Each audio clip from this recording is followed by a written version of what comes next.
I'm Cynthia Cox, and this is the Nonprofit Minute. Today we want to talk about what goes into a minister's housing allowance. In short, it's everything that minister needs to provide a home for himself.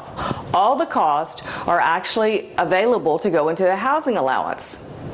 But before we talk about the exact cost, what has to happen first? The minister has to go to the church, and the church has to pre-approve that housing allowance. So the minister lays out what he wants his housing allowance to be, or the church determines what they want it to be, and they must approve it, must vote on it, and include that in the minutes somewhere. So what goes into that minister's housing allowance? He can include, of course, his mortgage payment. So if he's renting, he can include his rent payment.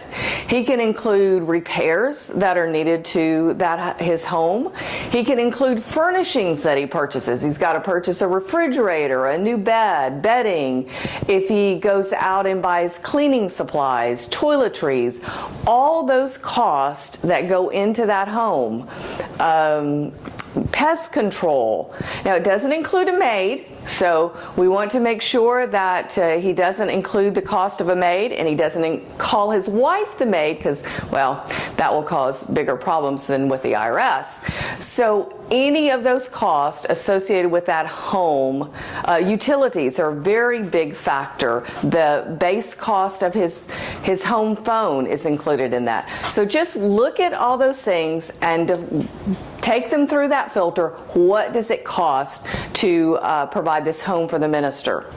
So if the IRS lets you include all of these things in your housing allowance, and I didn't mention down payment, which if you're buying a new home, you could include that also, you're wondering, what's the catch?